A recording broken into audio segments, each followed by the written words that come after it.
Press on.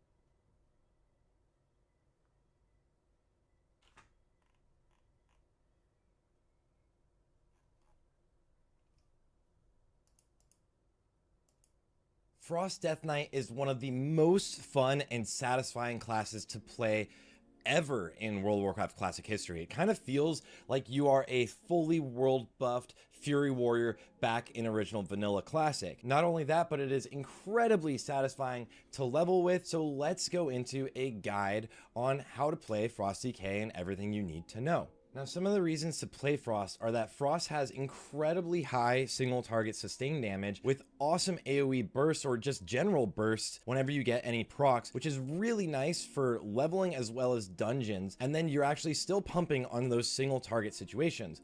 Unholy, on the other hand, is a little bit slower of a playstyle with a little bit more nuance, but this actually has a lot more powerful, long sustained AoE damage and a little bit less generally single target. Now there's two main specs for Frost. The first one is going to be your early game and one I prefer while leveling, and the second one is going to be your late game build. Now this early game build is a Frost Blood spec, while the other one will be a Frost Unholy. Here, the Frost for leveling, the Frost Unholy.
Holy spec is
Algalon the Observer, Herald of the Titans, has been defeated by our brave comrades in the depths of the Titan city of Ulduar.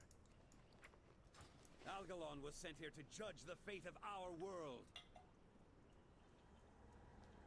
He found a planet whose races had deviated from the Titans' blueprints.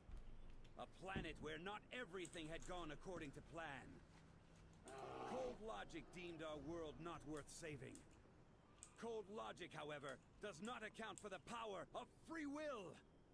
It's up to each of us to prove this is a world worth saving. That our lives are worth living.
the spec I would suggest for late game actually. So you're going to actually lose things like Chill of the Grave and a couple other talents, especially all of the blood talents where you move into actually Unholy. For stats and gearing, Frost is first of all going to want to have two one-handed weapons, both of them being slow because you want to hit really hard with your main abilities, which actually hit the target with both weapons. Then you're going to need hit rating. You'll need at least 8% for special abilities. You need at least 5 from your gear because you get 3 more from the talent Nerves of Cold Steel. But you're also going to want to get more and more hit. It's very important stat and probably your most important stat if you're any sort of dual wielding class. Now spell hit cap is 17%, but the next really important thing also is going to be expertise. 26 expertise makes it so that your abilities can't be dodged. Then your most important primary stat is going to be strength. You do get 2 attack power per strength, and then later on you're going to want to start focusing on armor pen. And then we have haste and crit, which are about the same. Haste does reduce the GCD, but a lot of times you still do have to worry about waiting on your runes, but it helps you when you get a proc to use extra Howling Blasts. The 3 procs you're going to want to focus on as a Frost DK are going to be Icy Talons, which gives you an extra 20% melee haste.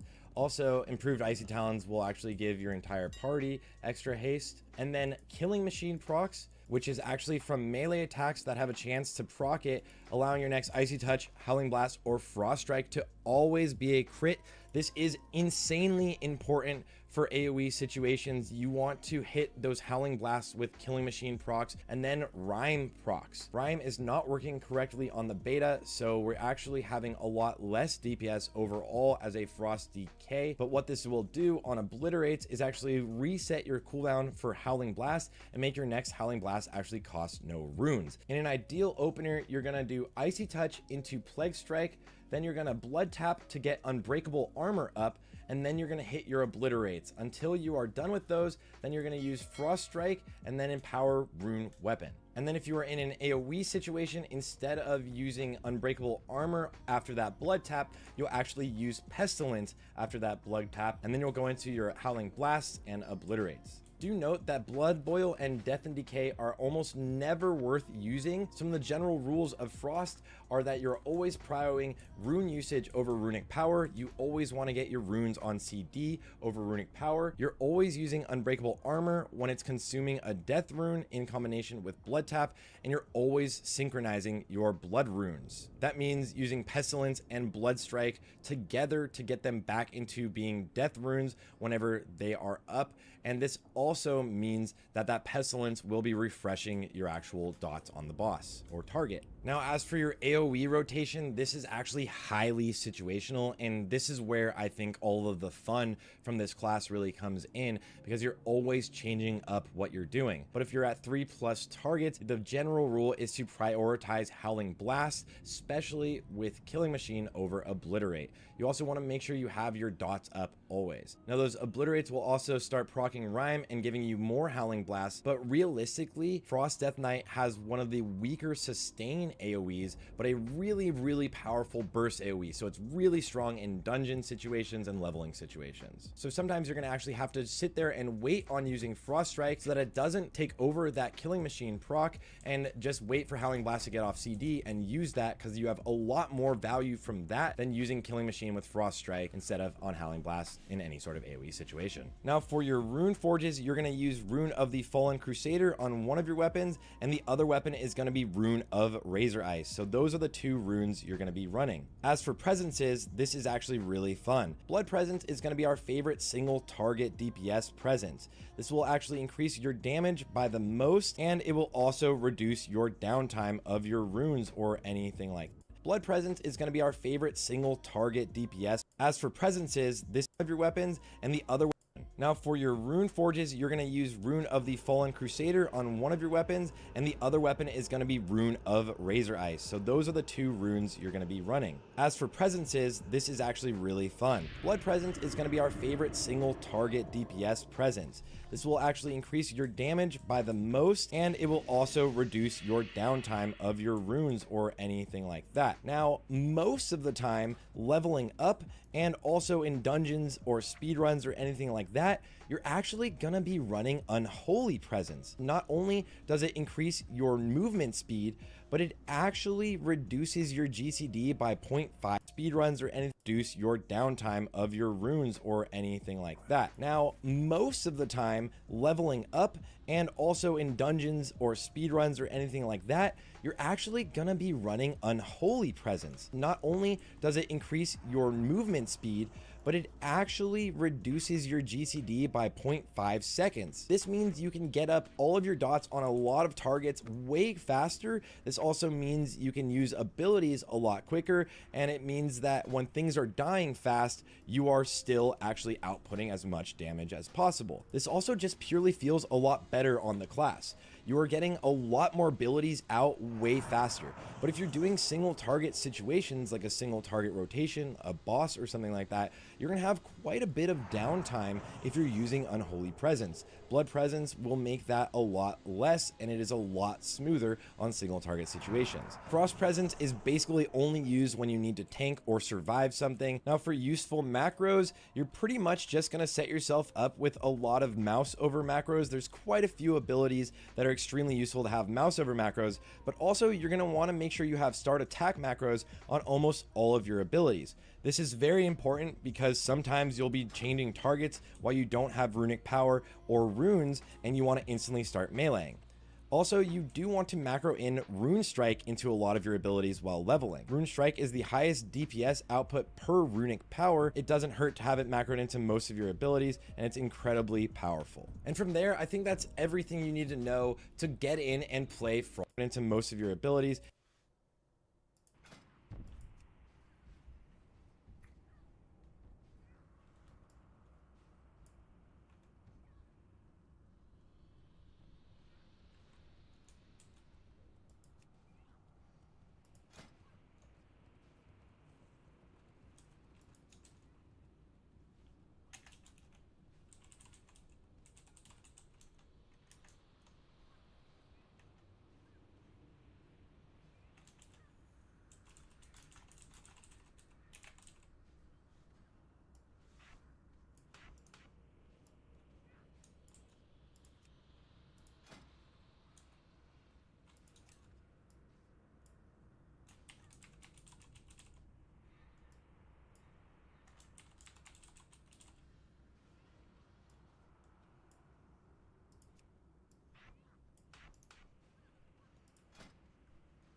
And it's incredibly powerful. And from there, I think that's everything you need to know to get in and play Frost DK.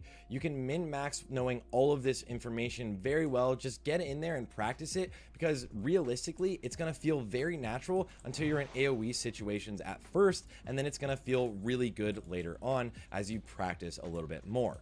This is an insanely fun spec to play, and you're gonna love it during dungeons. It's also gonna be incredibly powerful leveling up, especially if you have actual gear. Now, once again, if you want to see me cover any of your favorite classes next, especially melee classes or some of the tanks, prop pallies coming soon, just let me know in the comments. And if you don't want to miss any of those, just like and subscribe.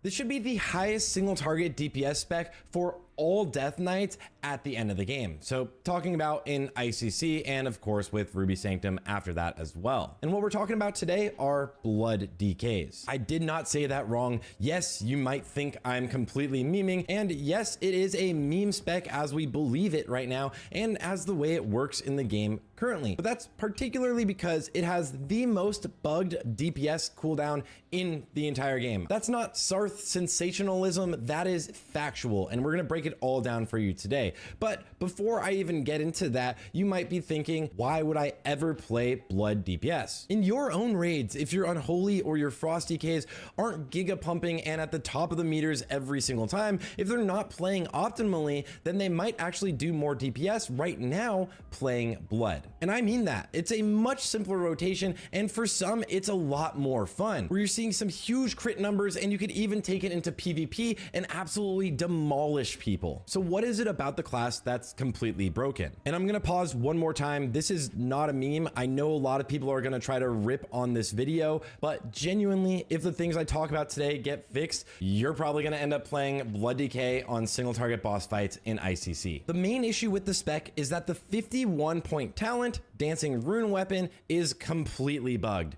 in multiple ways, at least 5 that we're going to talk about today, making it so that your major CD, think about if you were using a gargoyle or any other major CD, is actually only doing about 25% of the damage it should be in some situations. That is ridiculous, and if this was happening to Unholy Death Knights or any other class on their major CD, they would be up in an uproar, but we're usually not, because who cares about Blood Death Knight? And the DPS differences of a fixed Dancing Rune Weapon are about 350 DPS right now, making Blood only 6% worse than Perfect Frost in single target situations, around 500 DPS in Trial of the Crusader, making it only 2% worse than single target Frost, and a whopping 700 DPS in ICC, making it 3% better than Frost and 10% better than Unholy. That's right, it's the DPS spec you're going to be playing. So what's wrong with the ability? What's making it so that it's not working correctly? Well, the first one is that special attacks are not scaling properly. The tooltip tells you that all abilities should be doing 50% of what your normal attacks are doing, but in reality, it's closer to about 25% right now. As an example, between Naxxramas and ICC, your Heart Strikes and Death Strikes should increase in about 8,000 to 9,000 damage on each individual ability, but Dancing Rune Weapons will only increase the damage of their attacks by around 1,000. You see how 9,000 and 1,000 damage don't add up? Now, when you think about this ability, it will copy everything you do.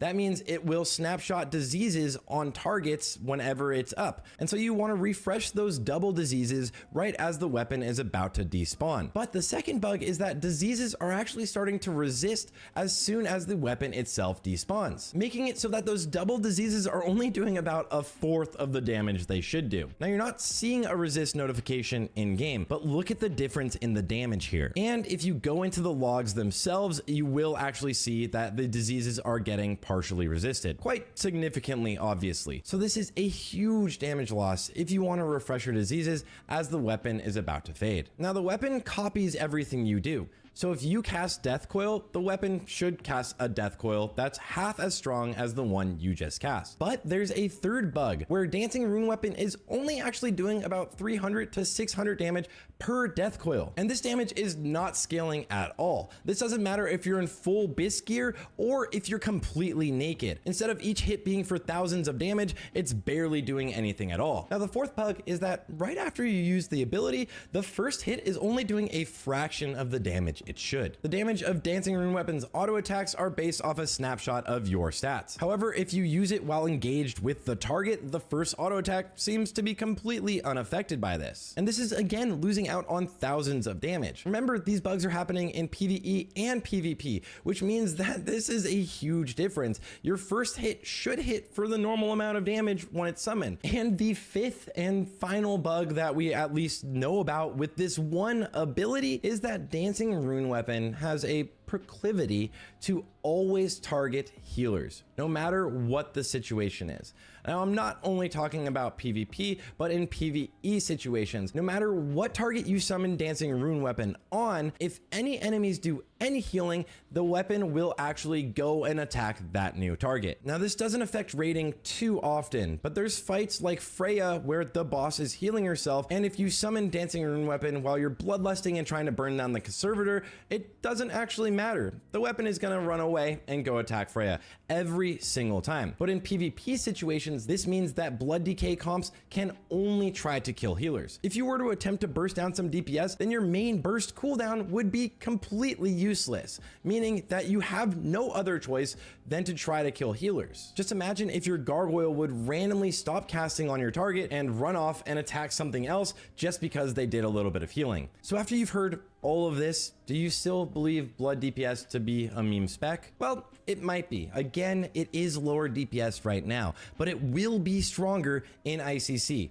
Stronger. This will be your highest DPS spec at the end of the game when it matters. Again, in single target only, but that is wild to think about that so few people actually care about this. And it was only recently even brought to my attention. So massive shout out to White Wolf, Incan, and Mabrito who put together all of this information and brought it even to my attention. And most importantly, it would give us another option, another way to play the game, another fun spec in both PvP and PvE. And this is the only expansion in the entire history of World of Warcraft where Blood even has the ability to be a DPS spec. So why not at least fix the ability to allow players to play it properly? And before I send you guys off, I do want to say, of course, this would mean that Blood DKs would be trying to go for Shadowmourne. Don't crucify me for that. That is not the point of this video at all. Bar none, it's not. It's literally not. I know it's gonna get clipped and posted in a ton of discords and people are gonna just meme and say it's ridiculous. I know, that's not the point of the video at all. But regardless, I hope you enjoyed this. I hope you discovered something new, and I hope to see you here on the channel again.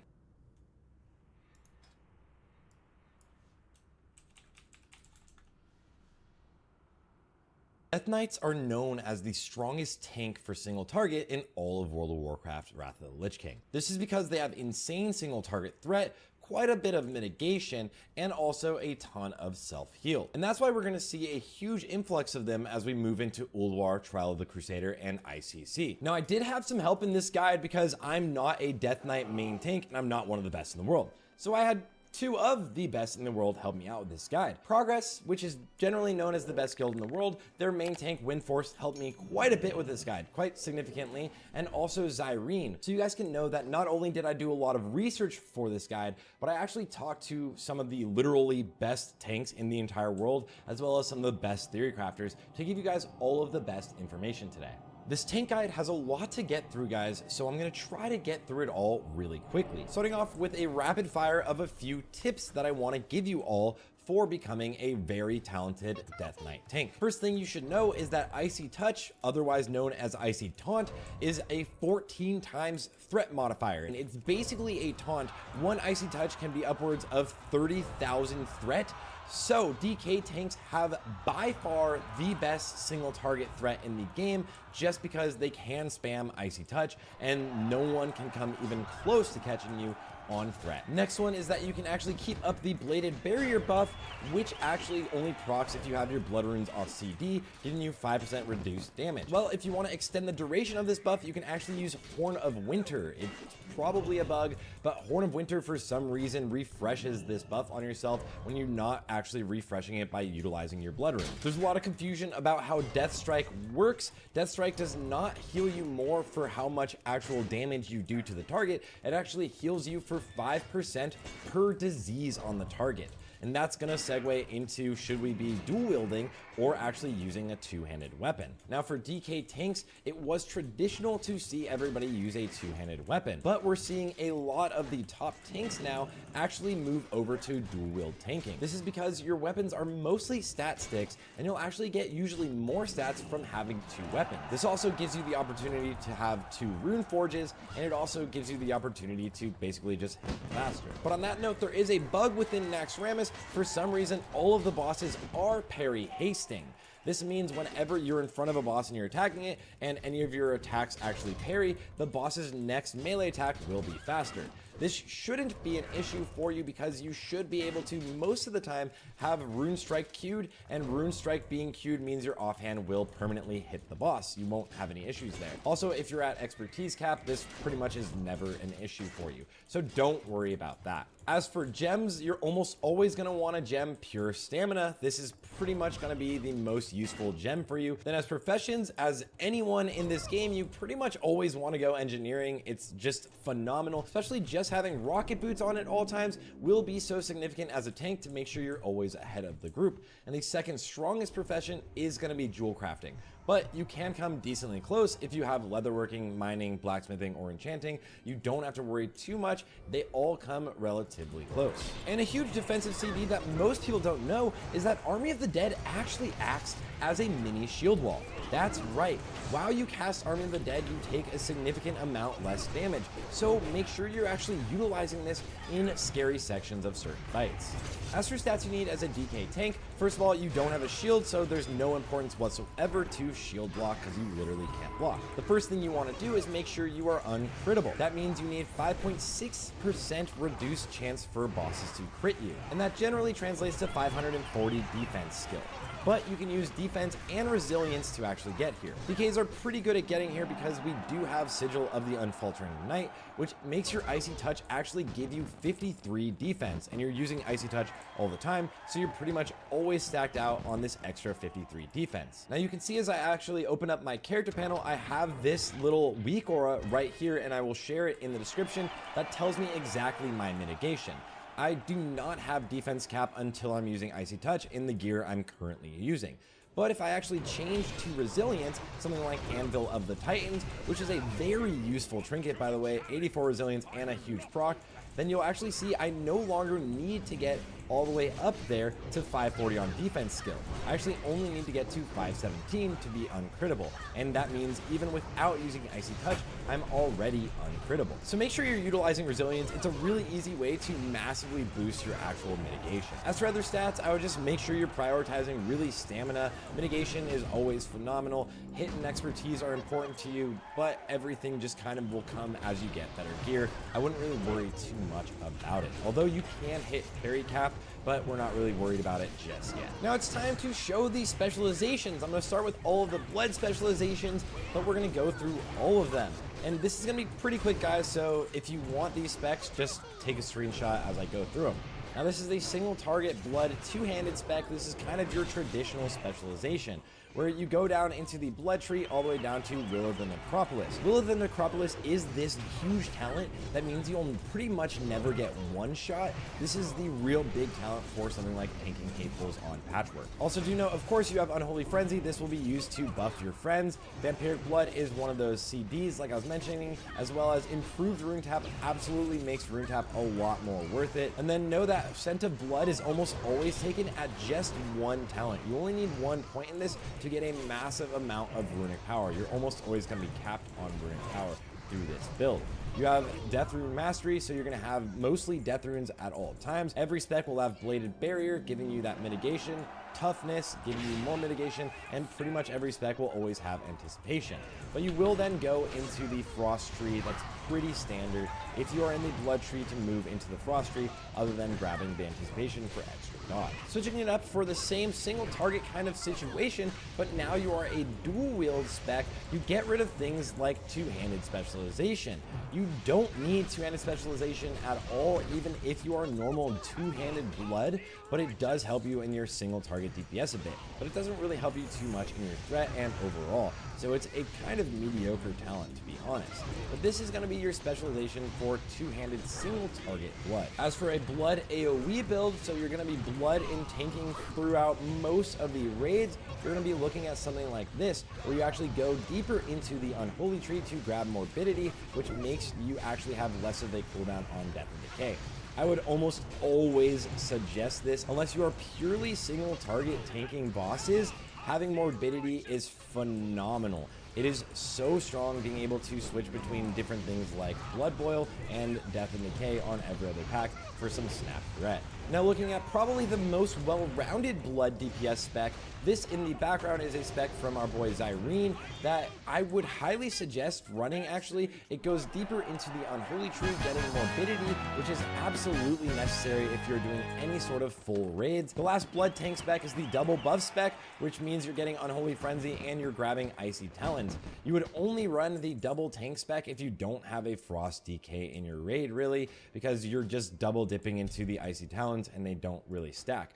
So you would only do this mostly for 10-man raids. I wouldn't really focus too hard on being the double buff spec. It's not really something you're going to see all too often. Now, I do want to say that Blood DKs are more often than not focused specifically on tanking bosses, less than being the main tank for an entire raid, especially if you're moving quickly. If you're in a GDP or not moving too fast, Blood tanks are phenomenal. They have amazing self-heal. You can get snap threat as long as you go down and grab morbidity on everything, so you can be the main tank very easily as Blood that way, but it is generally thought of as the secondary tank in a raid or just the main tank for bosses. Now I have two main Frost DK tank specs. This is the one from Windforce that he is probably going to be using to tank all of the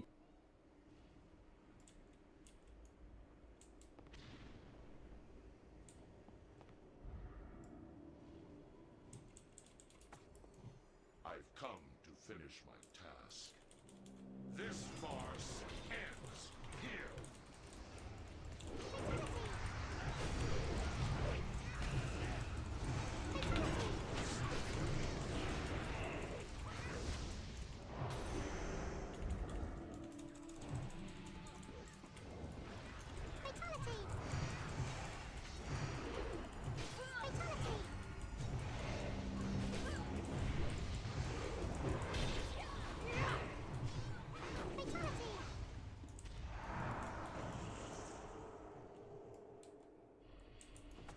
My rotting flesh was just getting in the way.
This is a docking station, and I've done over $2.5 million in sales with it. And in today's video, I want to go over how I went from zero to that $2.5 million.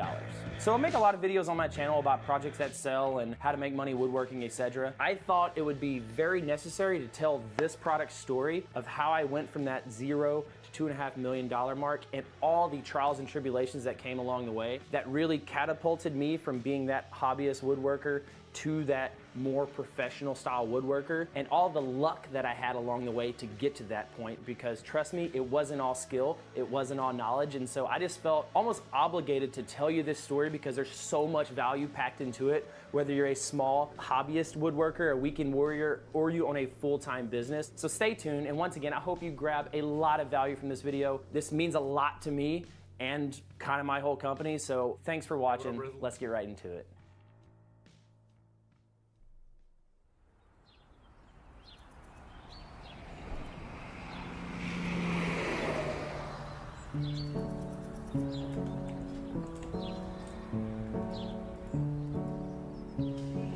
I'm Ryan Drapella. I'm 27 years old. I'm from the small town of Ocampo, Texas, and then I'm CEO of Frio Coolers, Drapella Works, and Cutting It Close. So the product is called a docking station or a phone dock, and I've actually coined the term man stand because mostly women bought it for their husband or their boyfriend to put it on their nightstand. And what it did was it held a phone, a watch, a wallet, keys, all of that stuff. So it kept it's almost like a catch-all tray. It just was presented in a very nice way. And so we coined the term man stand, but it's really just a phone docking station or a phone dock.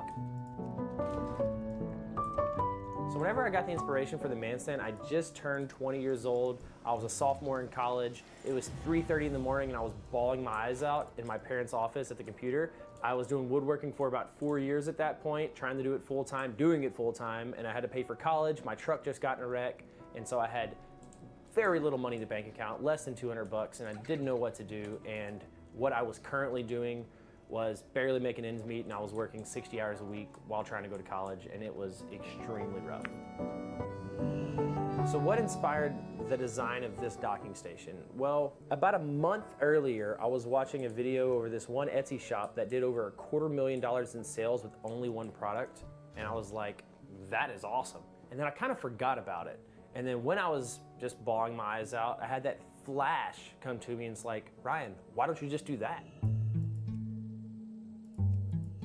I started kind of designing one similar, but most of them had two pieces of wood that kind of slid in together. And so what I did is I knew I had a CNC. I cut a little part out in the center where only people with the CNC could use it. And so it differentiated the design enough to where I was different than his. And the one that did multi-million dollars in sales was my original design. I had 0 prototypes.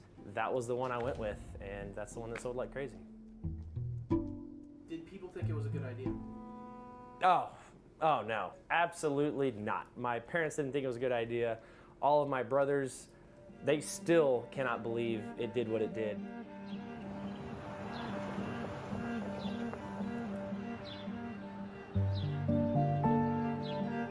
I thought it was ridiculous. I didn't think it would go at all. Who's going to buy something so stupid? When Ryan first showed me the phone dock, after I got finished laughing, it was, well, let's give it a try. Didn't really have support from any of the sides. They were like, well, this is just a little doodad. This is another one of your hundreds of products you try to design and it's gonna flop. But I had a lot of faith in it. Nobody in a million years on my side of the family thought it was gonna do good at all. The tools that I used to make this was strictly a CNC, a router table, and a random orbital sander. So I made this out of a 5-foot by 5-foot Baltic birch. It was a 12 millimeter, so which is about a 1/2 inch thick, and I made all of my docking stations out of that from when it started till even now. The first time I got all the materials from it, so I used to go to this place called Houston Hardwoods. I had about $120 to my name, and I went there and spent $119.28 on the first 5 sheets. And we thought, oh my God, we're gonna get broke. We spent $100 on plywood. I drove back home and was like, this better work. And it was so interesting because we made those first couple ones out of those 5 sheets, and I went back 2 weeks later and bought 13 sheets with whatever money I had left. It about killed us driving over there, getting those sheets, coming back and cutting out more phone docks. And every time we had a mess up, we knew, well, that's money out of our pocket.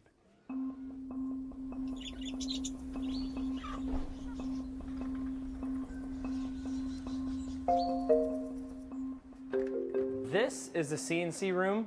We originally cut them all out on this CNC, but then after we got busy, we cut them out on that CNC that you see behind me. You can actually notice on this table where we used to screw down the plywood to hold it down before we cut out the original docking stations that we made, until we got that one, which has a vacuum table, which held all our products down a lot easier. So was my production process efficient? Absolutely not, but it worked. I think what really helped is I had very low overhead because I was working out of some horse stalls and a yard, and I didn't really have, insurance or taxes to worry about or stuff like that. So besides the CNC taking a very long time to cut them out, sanding was probably the second worst.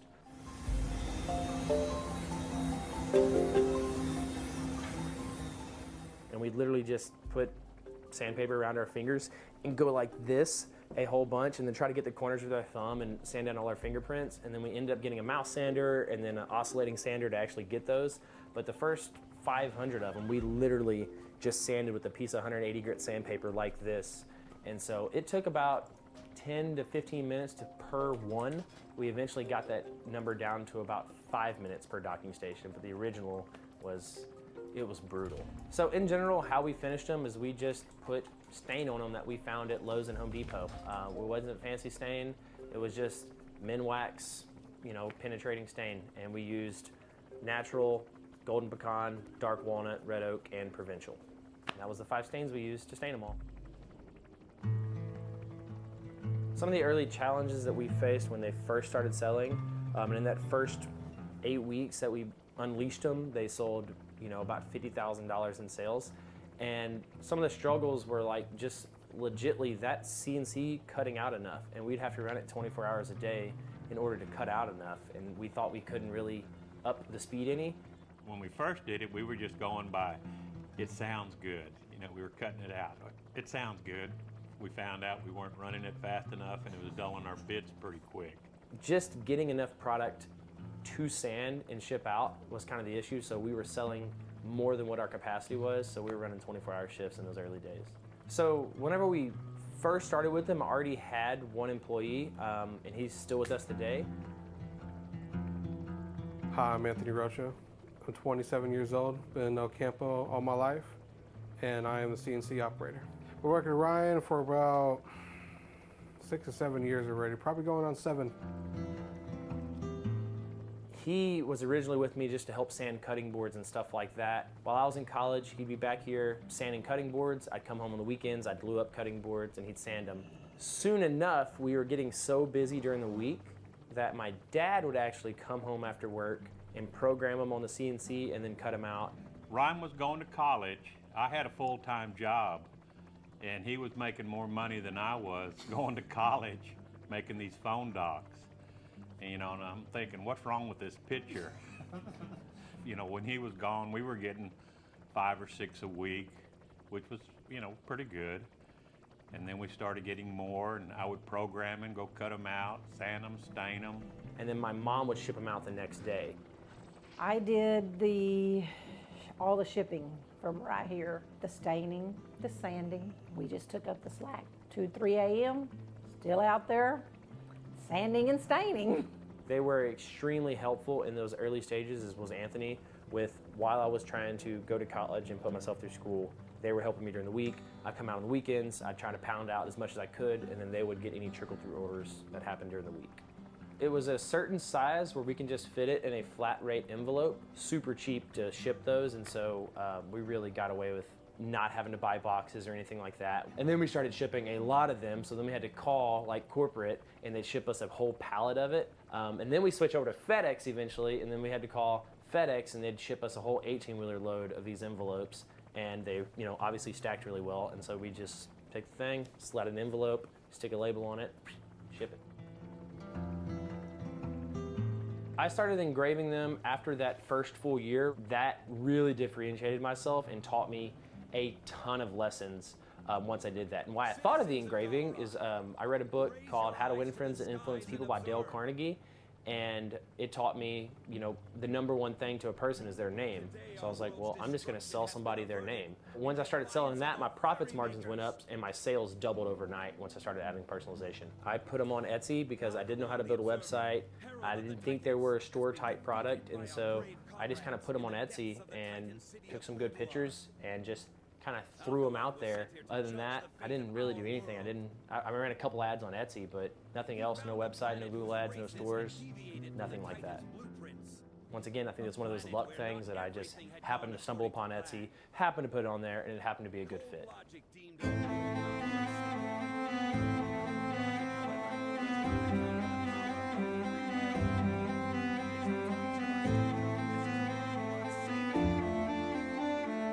I came out with it beginning of October 2016. Within the first 8 weeks, we did $50,000 in sales. So I was onto something because the previous year's total, I didn't even do $15,000 in sales, And then another thing that I did that really skyrocketed us was I started offering different colors. And nobody else was offering different colors at the time.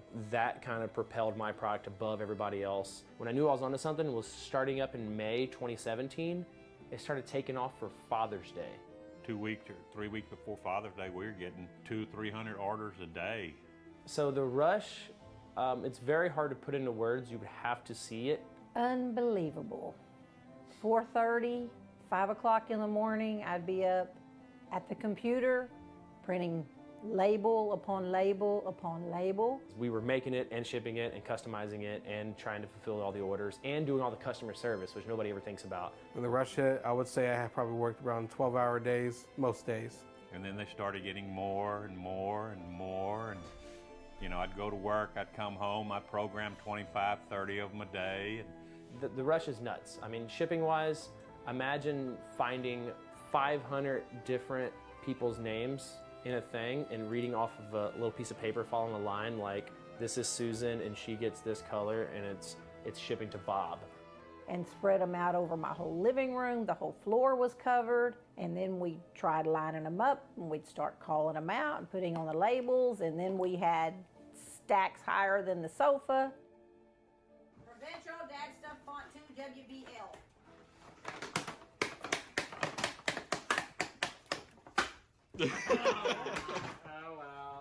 I got so comfortable with sanding that no matter what I did, it was detailing, it was messing with the orbital sander. I even did the hand motions and everything, flipped it around, felt it, made sure it was right.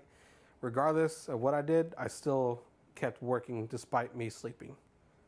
You were asleep sanding. I was asleep sanding.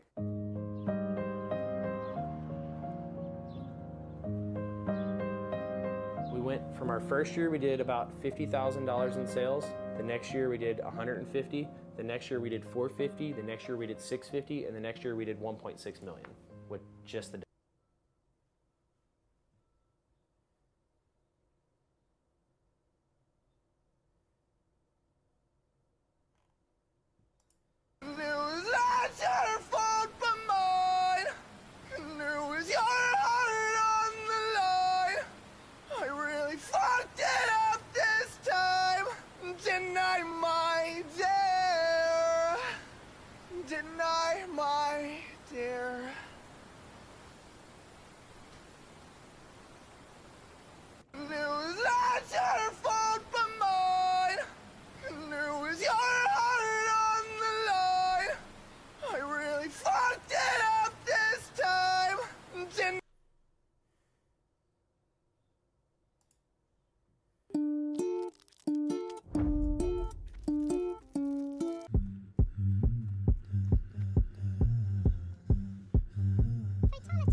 Eugenia Cooney. Eugenia Cooney. Eugenia Cooney. Eugenia Cooney.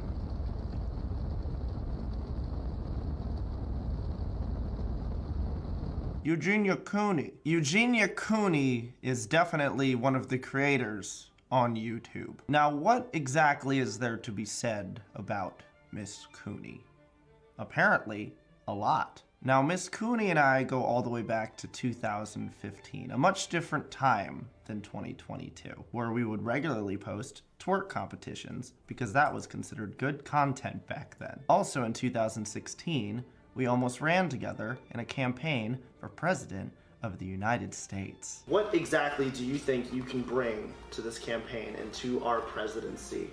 I have so many great things that I think we can do to make this country emo again. I look back on those times fondly. She was very friendly. She was very personable from what I saw, at least surface level. I spent dozens of hours with her on and off camera during those years. But before I go on my inevitable tangent in regards to Miss Eugenia, I'd like to sit down and watch a few videos of hers with you, just to get a sense of what she's doing right at this moment in the year of 2022. So this is Eugenia's channel. She just uploaded a short one day ago. Day out with my dog, trying the Rich Luxe palette collection, trying the Jeffree Star wedding collection. Went to New York City to go shopping.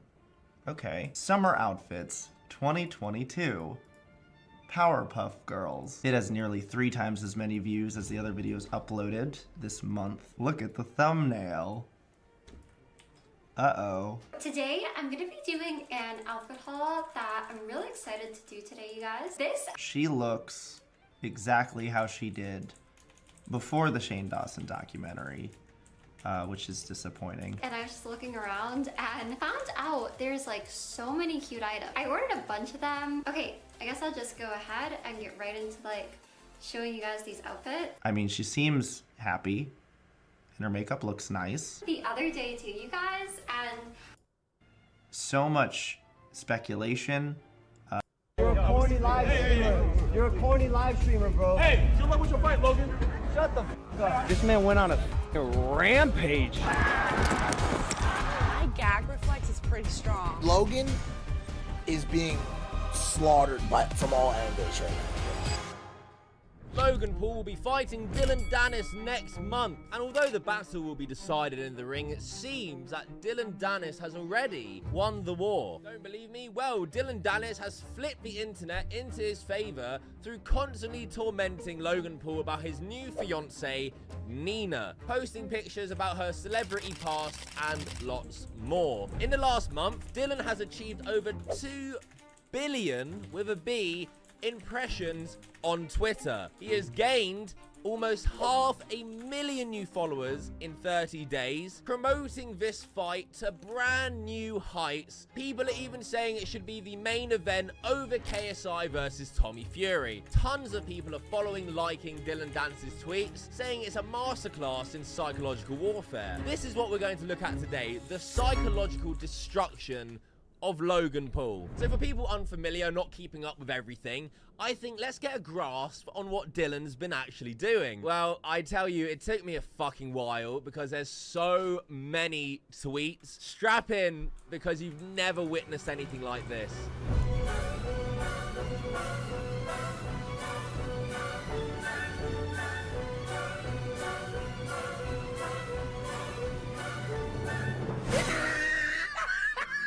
Holy fucking shit. Why are there just so many pictures? And he's releasing new ones every day. There's already more that I haven't covered.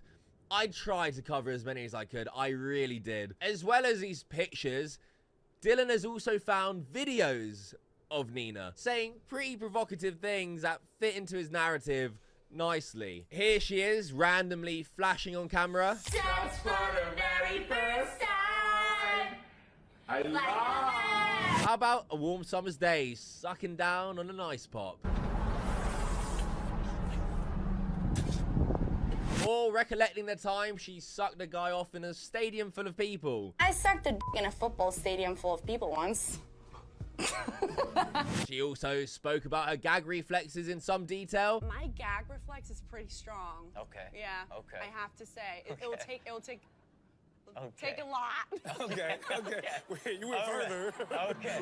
And the magnum opus, should we say, of these videos and kind of the whole Nina stuff so far, this video here that achieved over 100 million views in 24 hours that Dylan fucking found. I'm just gonna let it play. By the way, I'm very proud of myself. This is the longest I've ever gone without sex since I started. Obviously, it's driving me crazy. I am struggling. I need penis inside of me. All I want is like a big fat sausage just destroying my body. So if any of you guys know a good dick that doesn't have STDs on it, I'll take it. Fucking hell. I mean, this video went mega viral when Dylan posted it. The script just wrote itself for Dylan. Like, how the fuck did he find all of this? Things got so bad that you could actually bet on whether Logan Paul would call off his engagement. That's all I got, but fuck it, put me down for a couple thousand. Dylan hasn't stopped there. He has also teased that he has a picture of Nina somehow that would end Logan Paul's engagement. I actually have the most insane picture of Nina to ever exist, but I can't share it or the event will be cancelled. Some people didn't believe that this was a real thing. Dylan showed it to Aiden Ross recently from his phone, and this was his reaction. So you know I'm not lying? Bro, what the fuck, bro? I told you I wasn't lying, no? Now you get vouch for me. No, that is wild, bro. I actually feel really bad. Tell me if they would pull the fight if I posted it. Definitely. Like, that's too far. Think so? Bro, come on, bro. But should I save him from his girl? God, dude, what? How do you even have that? Have more. Does he know? Bro, my heart hurts, oh God. For him or her?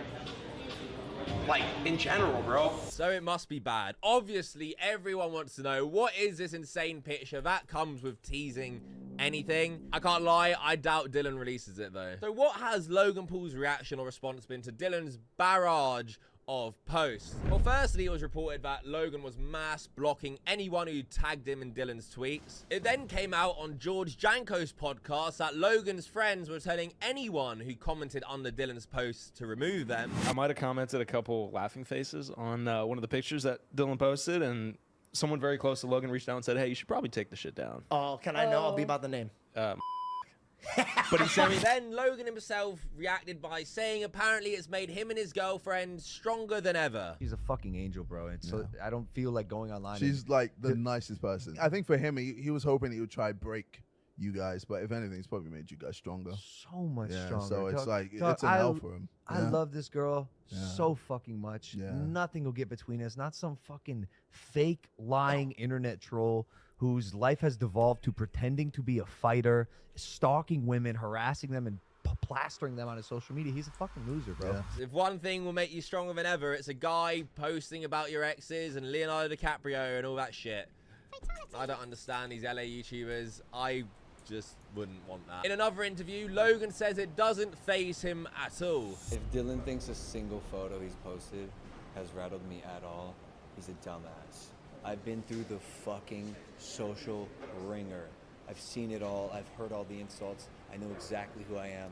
I know exactly who my wonderful, beautiful fiance is. I'm the happiest I've ever been in my life. Some moron troll posting some bullshit on Twitter will never faze me ever. I don't know about you, but Logan seemed pretty phased in that clip. In my opinion, Dylan has definitely got under his skin. I just found this fucking hilarious. In one clip, there's a picture of Nina and LeBron James out there somewhere. Logan said that apparently LeBron James asked her for the photo. She's had long-term boyfriends her whole life. Every guy in the world wants to date her. Only a few could and say they got to. I'm the one that was lucky enough to lock her down. Yeah, she took pictures with her exes. Yes, guys came up to her and wanted to take photos, including LeBron, who fucking came up to her and wanted a photo. Yes, she's done professional modeling shoots and said provocative shit because it gets clicked. That definitely didn't fucking happen. And then, second of all, Logan says, you know, she says provocative shit to get clicks. And that's the digital footprint she has, because there's loads of clips now, as we've seen, of her saying stuff like this. I don't really think penises are that pretty, so I prefer you to hide it inside. Dylan has taken that and used it because you have a fight coming up where you're going to physically batter the ever-living shit out of each other. So do I think Dylan's going too far?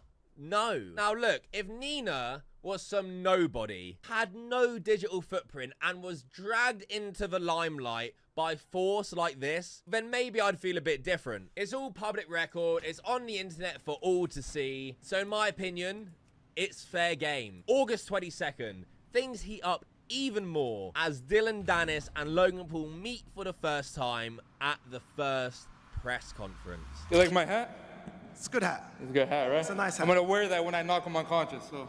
Okay. In the name of the Japanese people. Just saying, stole that one from yours truly. Logan brought a poster of Dylan getting choked out by a bouncer. Yeah, Dylan Dennis, the real fighter who got choked out by a bouncer in a club. This falls a little short though when there's clips online of Logan Paul saying Dylan Dennis would beat him in an MMA fight. But he's very good at jiu-jitsu. You gotta pick and choose your battles. If you have no jiu-jitsu experience, going up against a guy who's one of the best in the world in mixed martial arts, I don't like those odds. Logan made a website called dildodanis.com where you can find a countdown from the last time Dylan Dennis had a fight. Dildodanis.com. That's so shit. And while this website exists, this just turned into another L for Logan because someone made a website back, LoganPaulScams.com, that tracks how many days it's been since Logan Paul has paid back the CryptoZoo victims. While we're on the topic, Dylan Dennis does bring up CryptoZoo to Logan himself. Why won't you pay back to people from CryptoZoo? I'm working on it, Dylan. I'm working on it, Dylan. No, Logan, you scamming fuck. As currently, there is a massive lawsuit against you because you didn't pay anyone back. Come on, let's be real. Dylan calling Logan a scammer. Talk about the pot calling the kettle black. But I'm enjoying seeing Logan Paul squirm way too much to care. Dylan. Run your mouth all you want. 75 bodies she's been with, buddy. I Damn still well got you more. ain't ever been with any girl as beautiful as my girl. Yeah, okay. My lovely Every single fiance, guy in my New York has sweetheart, been who I with her, love baby. so much. Relax. He then tried going off on his speech, which Dylan Dennis shut down. You don't gotta take that shit out on me because my brother hooked up with your ex. At least I got rid of this slut. You're marrying one. Dylan. You ain't ever been with any girl as beautiful as my girl. Yeah, okay. My lovely Every fiance, single guy in my New York has sweetheart, been who I with her, love baby. so much. Relax. My superstar whose apartment costs more than your entire net Because worth. Leonardo DiCaprio paid for it. Oh my god. That line, saying that Leo paid for apartments, there's not much Logan can really say, is there? The press conference abruptly ended with John Fury smashing up the gas.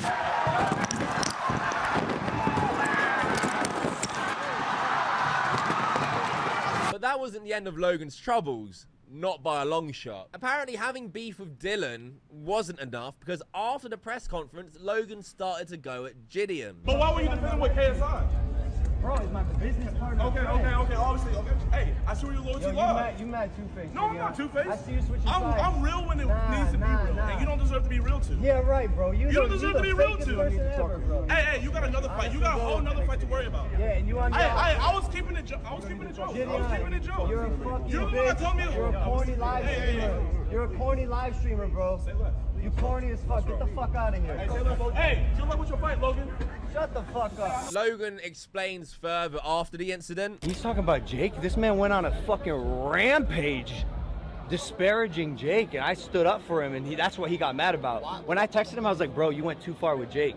That's when he really switched up. Logan Paul, the man who's in bed with Jake Paul's biggest enemy, is now concerned about people going at Jake Paul and wants to act like a good big brother. He responded afterwards by saying that he was going to bet $100,000 on Dylan to win, and if that comes to fruition, he's going to use it to pay back the CryptoZoo victims. You got to pay those people back at CryptoZoo, my man.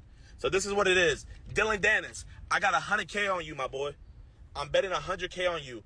If Dylan Dennis wins, I'm going to give all my earnings to the CryptoZoo losers. Because I'm not going to lie, you guys are some suckers for falling for that shit. Like, I'm going to keep it a buck. Like, how fucking funny would that be? Gideon repaying the victims before Logan Paul. Make it happen. Logan went on Andrew Schultz's podcast and explained the beef further. I didn't feel like being live streamed. God struck me down. Then he snapped on my brother. And like, people can say that I'm a bad brother and all this shit, but like, you know, I only have so much tolerance for people who are talking shit about Jake, like including Bradley Martin recently. So I texted Gideon. I was like, hey, bro, I think you went a little too far with Jake. Hopped on the phone. I was like, if you ever want to clear anything up, and he like apologized, whatever. And then when this Dylan shit started coming out, Gideon's stoking the fire with Dylan. Fucking get back on Twitter. You're the funniest guy ever. Like, and I'm in my head, I'm like, you worked with us, with Prime. You've been on my podcast. We're friends. We have open dialogue. I even gave you advice with some stiff stuff in your career. Because of these two things that I think were very reasonable, why are you completely flipping to someone who is an evil human, especially as a person who is as supposedly good virtued as Gideon is? Nah, he's a good guy. Why choose Dylan fucking Dennis? I mean, just from watching that clip alone, you can clearly tell Dylan is in Logan's head. He is legitimately calling Dylan an evil person.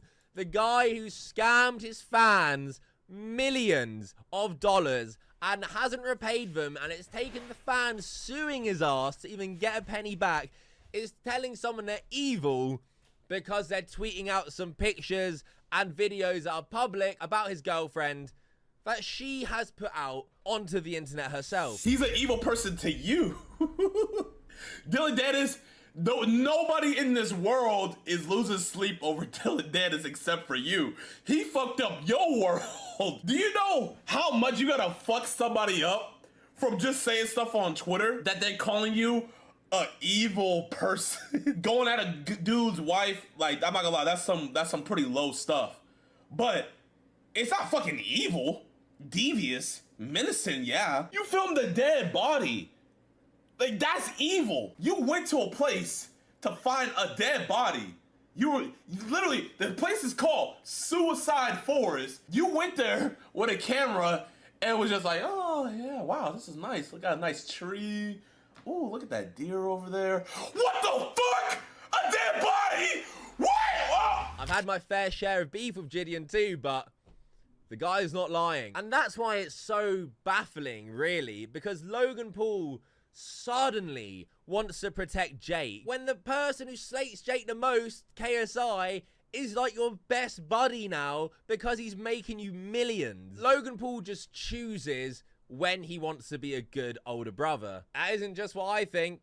Jake Paul himself thinks it too. Get over it. Like, and meanwhile, come on, I'm your brother building a oh business. yeah, you're my brother building a business. You love to play both sides, who's bro. yielded What's the what other side play am I playing? both Who's sides. the other side am I playing? You play both sides. What's and it's the like, other side that I'm playing? I'll partner with all of your enemies. The best example of this is when Logan tried to say that Jake steals boxing fights from him and that people only fight Jake because they're scared of Logan. Tommy Fury's on my fucking radar. I have him in my scopes. I wanted it when Jake was fighting him.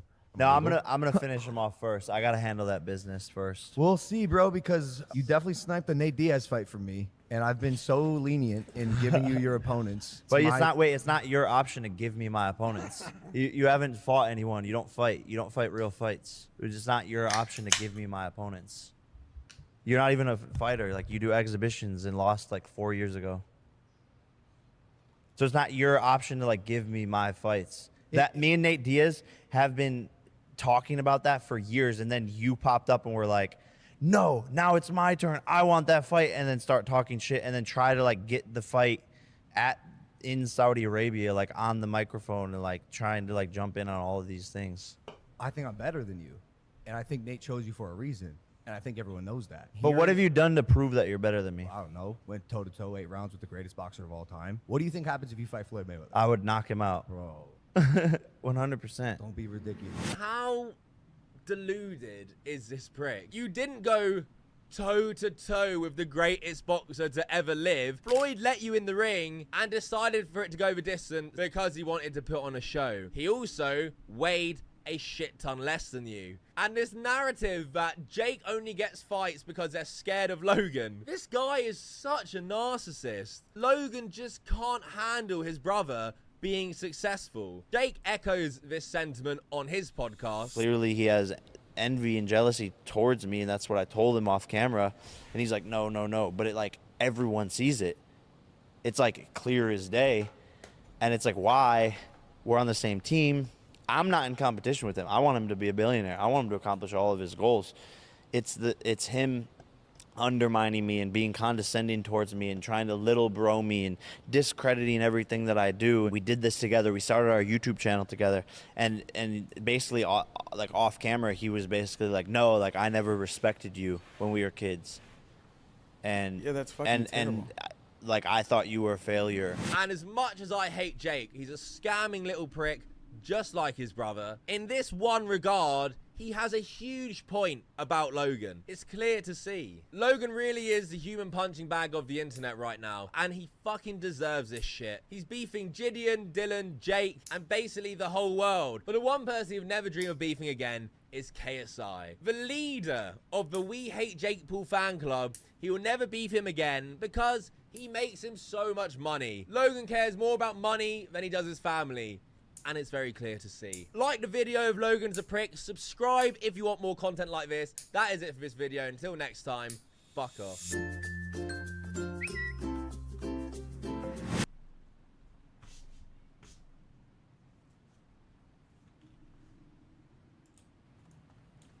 Because you said it, you were like, I think I'm the better boxer. You said it. Was that one of those things that like you say with your brother when you're both talking?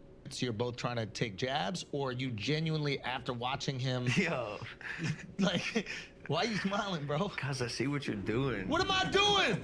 You said it. Trying to get that clickbait. The clickbait. You said it. You better add. No, yo, let me say it. You looked really disappointed when Jake beat Nate. So you did, bro. Bro, yo, I'm just saying. Let me tell you something. So Logan Paul was just on the friggin' podcast and has finally addressed everything that has been going on with him recently, from Dylan Dennis going after his fiance online, the beef with his old brother Jake Paul, and most recently, the drama with Gideon. Now, the whole episode was pretty entertaining and funny, but it did feel weird that there was something a little bit off, and almost felt like a paid advertisement by Logan, where he was going through every single thing that happened recently, and then the whole crew was backing him up the entire time. For example, the fact that there was 0 prime in the shot and Logan Paul wasn't holding a prime bottle like he always does made it feel like it was more of a calculated move to make Logan seem as best as possible. So with that being said, let's get started. We have Logan Paul in the building, ladies and gentlemen. Yeah. Logan Paul is in the building. So Logan, how has life been at home the last few weeks? Can you talk to us? What's the home life been? It's great. When you got married, I was dogging her. What? I was dogging her. No, to you. I don't know if you remember this. I was like, Andrew, yo, best of luck with that married life. Fucking dweeb. Yeah. And you're like, you know, if you find the right woman, it doesn't seem so bad. And I remember thinking, this guy doesn't know anything. Yeah. Andrew was right. I was right. Yeah. I was right. And Dylan Dennis entered the chat. Yeah, come on. Did you see any meme and you laughed a little and then you're like, wait a minute, I can't laugh? I can laugh. I can laugh. Really? Yeah, I can laugh. Do the both of you laugh at one? Yeah. Which one? Some of them are really funny. Can I guess the one? Which one? The turkey one is the funniest. Yeah! Come on. Yeah, Okay, yeah. all right, listen. Hold on one second. So, is there any stress between you and Nina? What's the vibe? Zero. Really? Yeah. Come on, bro. Why? Let me ask you something. Why would there be stress between us? And it is interesting that Logan Paul decided to address everything on the Flagrant podcast, but it does make sense. It does seem like they genuinely like each other, like Logan and Andrew Schultz might be friends off camera. And the last time that Logan Paul was on the show, the episode completely blew up, and it's now their third most watched episode on the entire channel. So when you combine that with the fact that Andrew Schultz is great at asking the tough questions in a joking way, it becomes the perfect platform to essentially address every single thing while making it seem like Logan Paul took it like a champ because he was laughing at himself the whole time, which I guess technically he did. But once again, it almost felt like if they were going through a checklist of everything that has been happening to Logan recently. And listen, there's nothing wrong with Andrew Schultz going easy on Logan Paul. At the end of the day, it is a comedy podcast, and it's not like he's testifying in front of Congress, but I just had to point that out. So you knew everybody she dated, right? Dude, there's like 5 of them. Well, that's the thing. The pictures, if you look, they're just like repeat pictures, or half of them are. Also, some bangers on there. What are you talking about? Like some good names on there. Leo's impressive. Come on, No, but bro, these dudes, what he's done is because she's been paparazzi'd for so long with like the same 3 to 5 long-term boyfriends, he's been able to then post pictures of her with everyone else. And it makes it look as if. Yeah. Because, bro, in all the pictures, he's posted 170 of her, by the way. Whoa. 90% of them are either her gay friends, fans, or some like modeling shoot. Now, the whole thing about Dylan Dennis going after his fiance was a huge thing online, and the internet was loving it, and I get it, but I never thought it was that crazy. At the end of the day, the joke relied on Logan Paul not knowing that she had all those relationships, and then that being the way that he found out. And also, there are never different levels of fame and dating, and it's Logan Paul at the end of the day. So I never thought that whole thing was that crazy, but I do think Logan Paul is lying about it not bothering him at all, especially coming from Dylan Dennis, because I don't think he would have felt the need to explain that her past doesn't bother him because his is worse. Because then it starts sounding like something his friend Mike would say back when people would take shots at him for dating Lana Rhodes. No, but it had to bother her a little bit because I know you're built for it, but she's not. And the double standard, with men and women, like, come on. That's the issue, my man. That's what I'm saying. Poor, innocent, bystander, third party, female, who has nothing to do with this fight other than being my fiance. Yeah. Never met the... She promoting the hell out of it, bro. You can't do prenup after this. She's making so much money, bro. It's worth it. Yeah. No prenup? No nuppy? Come on, dog. No nuppy? Come on, dog. No nuppy. That's all. Well, you know, I got Prime because you got me Prime. It's got, I mean, you know, maybe it's something. See? Smart. No, I did say to her, I said, Nina, I gotta be honest, you're handling this shit like a warrior, and I will compensate you accordingly. That's what I'm talking about. With my winnings. Yes. You know, like dog, she's never experienced like hatred in her life. All of a sudden, because she's linked to me, this is my fault. Yeah. I feel so bad, but she's strong as hell, dude. That's like, it's part of the reason, like how she's handling all of this, why I chose her to be my fiance. Do you have a prenup? Nope. Whoa! You really did that shit, Schultz. Love, bro. Yeah, that was love, bro. Me. Stupidity, buddy. Whatever. Whoa. We can call it whatever Yeah, we want to you call guys it. got to roast her. No, this is it. Now, Alex brought up a good point because it is kind of messed up, but funny that as soon as she came into the picture, she started getting destroyed online. She took so much punishment just from being Logan Paul's fiance that she's actually going to get a check cut out. And I think that's fair, honestly. It's only fair. And by the way, who would have thought that out of the two, Logan Paul is the one with the prenup and not Andrew Schultz? I mean, even Logan was shocked when he heard that. Now, I don't think it's that big of a deal. If anything, Logan is the one that actually needs it and not Andrew. But it is something that Andrew Schultz can be made fun of, and that's exactly what Whitney Cummings did back on that legendary episode. By the way, if you like what you're seeing so far, do me a huge favor and hit the like button and subscribe to the channel. We are so close to hitting 100,000 subscribers, and I really, really appreciate that. Thank you. I was watching first of all, I do not like this brother bickering shit between you and Jake. Me either. We got to put a stop to that. I know. I did. I tried. I said to him, I said, we got to keep this shit offline, bro. Like, I saw his last thing, and we don't have beef. I just think, like, I don't know what I think. Are you guys very competitive? I guess that's probably what it is. I'm trying to I say did say it, but you know what? That's not where I f***ed up. Because I can say to Jake and to the internet, I can say I do believe I'm the better boxer. That's. Yo, come on, Al. Al, you're doing that thing. You Come get on. nothing. You got Prime, you got wrestling, you got everything. You got the Can he podcast. get one thing? Like, give him the boxing. He's Who got great. one? He's No, great. but he's way better.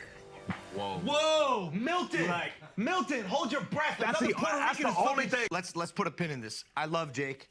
I love him. We decided after we both went public with our little disagreements. No more public shit. Nah, it's so stupid. Good. So it sounds like Logan Paul actually saw Jake's episode where he was going off on him, and they have decided to fix it in private.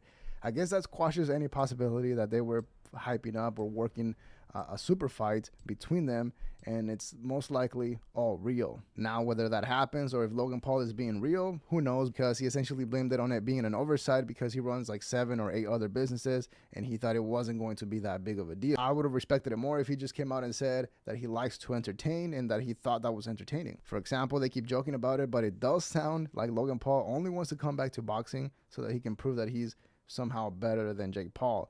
Because before Jake became the face of internet boxing, Logan Paul wasn't that passionate about becoming the best fighter. You get the validation, you get the fame, you get everything. Why come back to boxing? Because he doesn't want Jake to have anything. God damn. Come on. God damn. I'm just saying. Let him have something, bro. Milton. I bet you $1 million. I bet you $1 million that I beat your fighter. Radio silence. So no response whatsoever for the $1 million bet. Nothing, bro. And I even asked Dylan about it. In the face-to-face, I was like, where's boy? Where's Daddy Connor with the $1 million bet? He's so confident in you. Yeah. He's like, oh, don't worry about that. Blah blah blah. Like he has no answer. And Connor, you know what? I'll tell you what. All right, Dad. I'll tell you what, Mr. Moneybags. I'm gonna make this more interesting for you. How about we double it? $2 million. $2 million says I beat your boy Dylan Dennis. I know you're gonna see this. Now, one thing we do have to call out that nobody did is the CryptoZoo comeback from Dylan Dennis, because Logan was talking about the $1 million bet he made with Conor McGregor that Conor never responded to. Then when he saw Dylan face to face at the press conference, he brought it up to him again, how Conor hasn't responded to the bet, and then Dylan didn't say anything back, which is not true. What actually happened was that when Logan Paul was talking about Conor not taking his bet or not responding, Dylan Dennis had the greatest comeback and essentially asked him why hasn't he paid back the people from CryptoZoo, to which Logan Paul didn't have an actual response and just said something like, I'm working on it. Now, once again, I don't expect Andrew Schultz or anybody there to call him out for the CryptoZoo scam, because I don't think it would be productive and Logan Paul would just have the exact same answer as always. But I do think it's worth pointing out that everyone just kind of ignored that and let it go. Because I thought that you had investors, and I thought the whole plan was we are going to oil money sports drinks in the same way that they've oil moneyed soccer players. But the fact that it's coming just from you guys is very interesting. If I tell you how much we've made internally this year, yes, year to date, yes, will you bleep it? Yes. Bleep it? Yeah. That is gross profit. Yeah. So you have to pay your expenses. Sorry. You have to pay your. Sorry, no. It's not profit, No. gross sales. That's right. No, gross sales is double that. Bro. That's your profit? Yes. Wait a minute. Okay. Wait. So. Oh, now I kind of understand why you always got the bottle. And now you understand the pressure. No, I remember thinking, and I remember almost texting you like, bro, is it annoying to always carry the bottle? But that number makes it crazy. And this is the much less pressure. annoying. But you go to Jake's fight and you're like, I need to have my bottle, and that's partially where the conversation comes from. No, he checked me a little bit there. I thought he was right about that one. Bro. Yeah, I think he definitely has merit. I could have put down the bottle. Could have put down easily. I did want to go over the Prime conversation real quick because Logan Paul essentially confirmed that Prime is only owned by 6 people, 2 of them being Logan Paul and KSI's managers, and everybody else, including Logan and KSI, are all under 30 years old, which is insane. And now thinking about it, he definitely is way richer than Jake Paul, if all of that is true. Because I thought I saw a video talking about how Logan Paul and KSI were just essentially the face of the company and were going to get paid out or something like that. But the way Logan Paul is talking about it, it sounds like there's a lot of money involved. And obviously, everyone knew that. But I think there's a lot more than people actually think. All right. Yeah. Pivot real quick. So we had Gideon here, and I asked Yeah, him. why y'all beef? I don't like I this. asked him personally, like, what that shit was. He gave his. When? He was on the pod. Within the last day? No. You guys, they beefed afterwards. There was no beef, dog. I mean, What happened at the fight? Yo, there I was don't no want to- beef. Gideon went ape shit on my brother. I texted him because I was friends with him. I said, I think you went a little too far. If you ever want to handle something with Jake, just call me. He went from 0 to 100 on my brother. No, but okay. Then when this Dylan shit started coming out, Gideon's stoking the fire with Dylan. Get back on Twitter. You're the funniest guy ever. Like, and I'm in my head. I'm like, you worked with us, with Prime. You've been on my podcast. We're friends. We have open dialogue. I even gave you advice with some different stuff in your career. Because of these two things that I think were very reasonable, why are you completely flipping to someone who is an evil human? Now, the Gideon beef is very interesting because on our last video, we just covered how people were turning on Logan Paul, and now another massive YouTuber that used to work with him and be friends with him has been added to the list. I don't think they explained it very well, so essentially what happened was that about 4 months ago, YouTuber Gideon was doing his first stream, I think his first live stream, I believe, on Rumble at a UFC event. Logan Paul came and sat right next to him, and after chatting for a while, Logan asked him if they could switch seats because he didn't want to be on the live stream the whole night. Gideon was cool about it and moved a few seats down, and he got a lot of backlash for essentially being punked by Logan Paul. Nothing really came out of it. Gideon didn't say anything until after Jake uploaded a video where he was sitting next to Logan Paul and basically going off on Gideon and making some negative comments, saying some weird stuff. And even when that happened, Gideon only got mad at Jake Paul and not really at Logan. But then Gideon started looking back at those things and started to realize that Logan Paul was actually kind of fake. After that, Gideon started to side with Dylan Dennis and was at the press conference and tried to get an interview with Logan Paul, was ignored, and made the comment to Logan asking him if he wanted to switch seats, and made Logan Paul snap. Logan Paul started calling Gideon two-faced, fake, all that stuff, and then they went at each other. You can comment on who you think is right or wrong, but I think I would have to side with Gideon on this one. Not wanting to be on a live stream at a UFC event when you're Logan Paul is pretty wild. And then also being next to Jake Paul while he trashes Gideon, knowing that that video is going to get uploaded and seen by him is a bit fake. I don't think Joe Rogan with me. That's not true. I don't think he does. That's not true. Why do you say that? Have you guys connected yet? No. But you really want to do Rogan, huh? What do you mean? I would love to do Rogan. Why don't you ask him? How have you guys not connected? I have. That's what I'm saying. And what happened? He left me unseen twice. Wait, you guys messaged each other? You texted? I messaged him. I'm in the dark depths of his DMs. Now, it's not that crazy that Joe Rogan hasn't had Logan Paul on the podcast, but it is worth pointing out that CoffeeZilla, who can be considered Logan Paul's biggest rival or enemy, was on Joe Rogan not too long ago. And obviously when CoffeeZilla was on, he explained the whole situation with Logan Paul to Joe Rogan.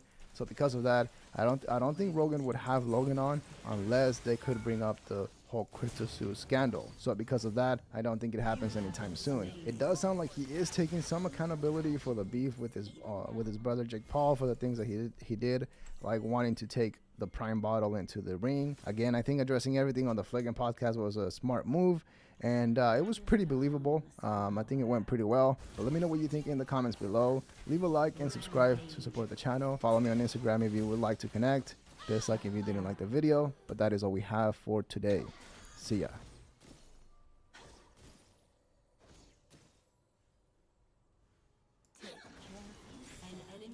And You know what I'm relationships, saying? bro. Like, people don't like to work with your team. People hate your team. I could say the same thing. They hate your team. Okay, let's You chill could out. you Let's- could there's- but you let's chill out. could say that you could say the same thing, but the evidence doesn't show that. List it out, paragraphs. Yeah, get over it. Like, and meanwhile, Come on, I'm your brother building a. I think I'm there. You watch the documentary. I think I'm there. You see, and in the documentary, he was so condescending and still like undermining me the whole entire you time. get on a plane right after your fight. Yeah. And the most wild possible. The first thing he says to you as soon as you guys sit down on a plane. I don't know if you want to share that, but personally, I think it's fucking insane. Jake and Logan Paul have always had a very competitive relationship in the past, even getting super personal and kind of corny at some points. But now, most recently, it seems like everything might be actually coming to an end.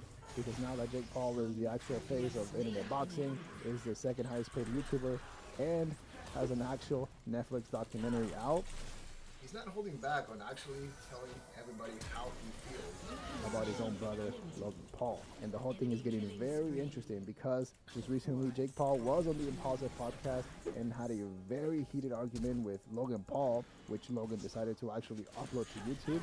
And then just yesterday, Jake Paul was on his own show talking about that episode and saying some wild stuff about Logan Paul and going off at him, like actually saying some crazy stuff. So let's get started. What is your mind telling you about this KSI versus Tommy Fury fight? Yeah, I mean, it's not a real fight because it's an exhibition, like, first and Hold on a foremost. second. It doesn't count. No, it doesn't count. Yeah, but it's still a real He's not fight. doing any. It's not a professional fight, though. So to But me, it it's doesn't still a matter. real fight. It doesn't matter, though. It's like it's an exhibition. It's like it doesn't go on anyone's records. The stakes aren't as high because of that. If he stops KSI, I'm going for Tommy's throat. I love that vengeance storyline. No, I'm gonna finish him off first. I gotta handle that business first. We'll see, bro, because you definitely sniped the Nate Diaz fight for me, and I've been so lenient in giving you your opponents, and I think it's. But it's not. Wait, it's not your option to give me my opponents. You haven't fought anyone. You don't fight. You don't fight real fights. It's not your option to give me my opponents. You're not even a fighter. Like, you do exhibitions and lost like 4 years ago. So it's not your option to like give me my fight. That me and Nate Diaz have been talking about that for years, and then you popped up and were like, no, now it's my turn. I want that fight, and then start talking, and then try to like get the fight in Saudi Arabia, like on the microphone, and like trying to like jump in on all of these things. Now, to give you some context, what Jake Paul is claiming and arguing here is that essentially Logan Paul only uses a brother card whenever it benefits him, but when it's something that could affect his own brother, he essentially says that they can make their own different choices. And although most people are siding with Jake Paul, and I think for good reason, and it also wasn't very clear if Jake Paul went to the podcast knowing that something was going to go down, like the argument, or if maybe something triggered it. I don't know, for example, maybe the fact that Logan Paul the entire time was doing the most obvious and annoying product placement ever during the entire show. Think about it. Jake Paul has a deal with Celsius, which you can kind of see on some of the shots, and he takes a sip once in a while. But if you look at Logan Paul, he legit has 2 Prime bottles, I think 1 bottle and 1 energy drink, and he's drinking both at the same time with the Prime brand, you know, directly pointing at the camera, which is crazy and only proves Jake Paul's point that Logan always wants to one-up him and basically be better than him with everything. Once again, I don't know if he had that planned, because it was definitely Jake Paul who started the confrontation by basically calling out Logan Paul by saying that his fights are not real and therefore they don't matter. And then confronting Logan Paul, telling him that he only wants to beat Tommy Fury so that he can say that he's better at boxing than Jake Paul. I think I'm better than you, and I think Nate chose you for a reason, and I think everyone knows that. What do you mean? Even in But what have you done to prove that you're better than me? I don't know. Went toe-to-toe right down with the greatest boxer of all time. What do you think happens if you fight Floyd Mayweather? I would knock him out. 100%. It'll be ridiculous. You think because you lost a fight to Floyd Mayweather that you're better than me at boxing? I yielded, bro, and I'm tired of not being picked because you're an easier fight. Is that what you really think in your head?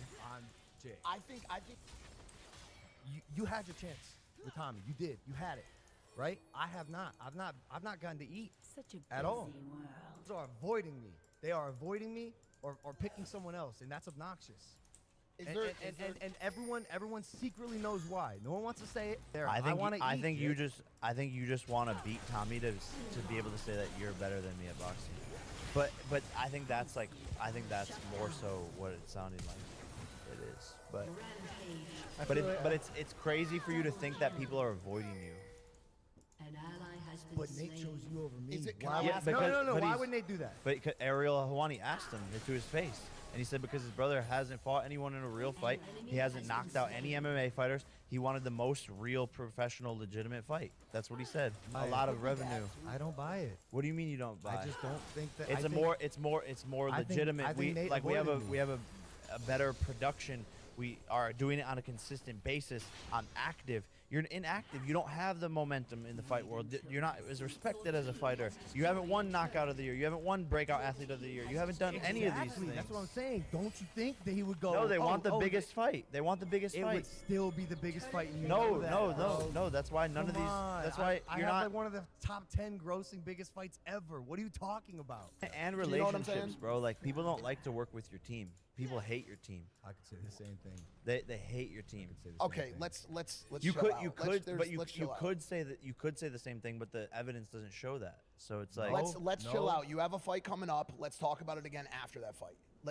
We're going in circles here, and it's getting personal. And No, I disagree. I disagree. And now this is when things get very intense and heated and a little bit weird in a manipulative way, if that makes sense, because Logan Paul is arguing something that you can't really prove, but essentially is diminishing everything that Jake Paul has ever done in the past, which is definitely a pattern that you'll notice throughout the video and kind of doesn't make any sense. It really shows you how highly inflated his own ego is because, think about it, in his own mind, he thinks that everyone around him except for Jake Paul knows that he is the way better fighter and that everybody is choosing Jake Paul because he is an easier fight, which is crazy, and on paper it doesn't even make any sense. And I'm glad that at some point Jake Paul had the best comeback ever and said that it's actually maybe because other people don't like to work with Logan's team. And you could tell that Logan got visibly upset with that and basically just responded with the typical, I could say the same thing about you, brother. And you can tell he got to him and he was getting very mad because at some point he even snapped at Mike pretty hard. It really shows you what he's like when he's frustrated and under pressure, because after that, Mike and the other co-host Jeff were just sitting there watching them fight, knowing that they can't say anything or get in between them at all. By the way, if you like what you're seeing so far, please do me a huge favor, hit that like button and subscribe to the channel. It helps out so much, and I really appreciate that. Thank you. Nikisa banned the zone from mentioning or bringing in Prime to the stadium. They said I would get kicked out if I brought a Prime bottle. That's ridiculous, dude. Do you think I would ever ban you from promoting any of my events? That's ridiculous. Wait, that's because of who the partner, the competing partner was for the event. Texted us 4 times with stipulations, listed out paragraphs. Yeah, get over it. Like, and meanwhile, come on, I'm your brother building a. What do you mean? Well, you can't tell I'm me not what to wear. Logan. Yeah, but if Mike, they're paying chill, us, chill. if they're paying us, if they're paying us millions of dollars, and they say, hey, but we don't want this person to be doing this stuff at the event with a competing brand. That's ridiculous. I couldn't bring in a Prime bottle. But that's the brands. That's the brands getting involved. I have no say in that. I don't give a. But if they request something and they're paying millions of dollars to be the title sponsor, But the request is this: your brother can't bring a Prime bottle into the stadium, and if he does, he will be escorted out by security. That's ridiculous. But you have opposed this question. Why do you care? What do you care more about? Going to my event or having a Prime bottle in your hand? I care that it was such a big deal for your team that I'm trying to build a multi-billion-dollar business, and your team, who I see every single day, At whose has event? an issue with it. At whose event? Your event. Exactly. My event. I'm your brother.